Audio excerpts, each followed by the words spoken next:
How do we find something that we're interested in?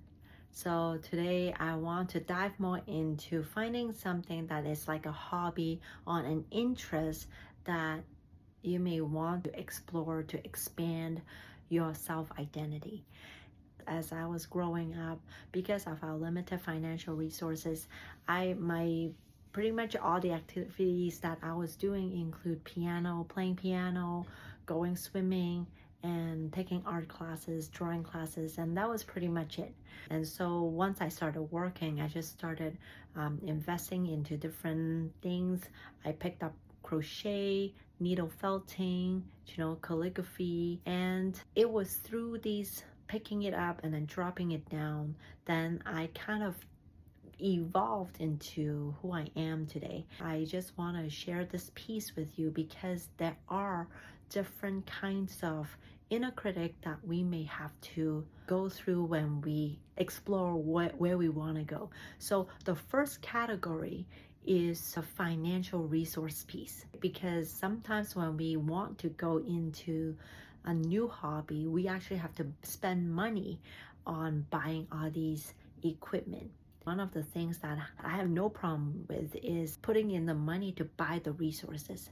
But sometimes what happens is once I stop doing the thing, and then later on when I look back or like clean my house, I'll be like, oh, I do have a lot of these extra equipment that I had spent money on, and a part of me felt really bad. I felt like I had wasted all this money. One of the things that I personally had to do is to forgive myself and for reframing mindset to say, hey, I was actually exploring to see if this was actually interesting to me, not to beat myself up for putting in the money, the resource to test out all these things. So that's one category of the inner critic that may come in.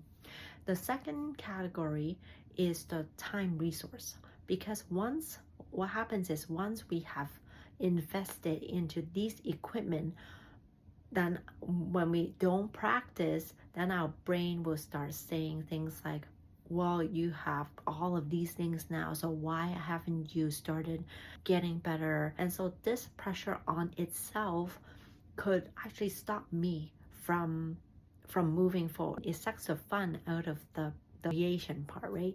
So this is another category to be mindful of.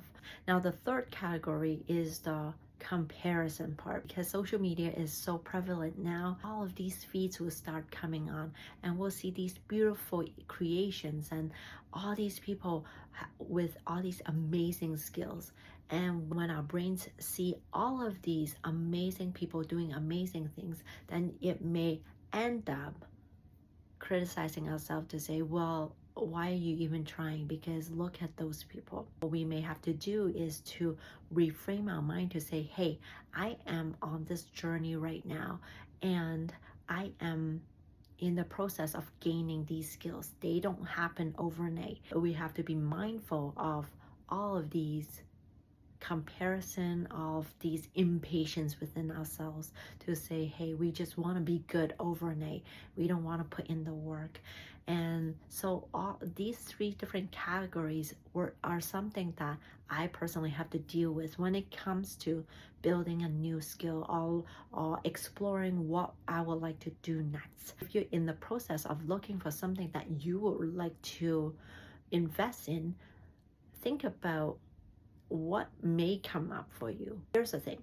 At the end of the day, no one is asking you to do this thing, right? So what is the purpose of you doing it? Are you trying to do it so that you can become good and impress other people to say, oh, hey, Claudia, you're so good, and then you feel good about yourself?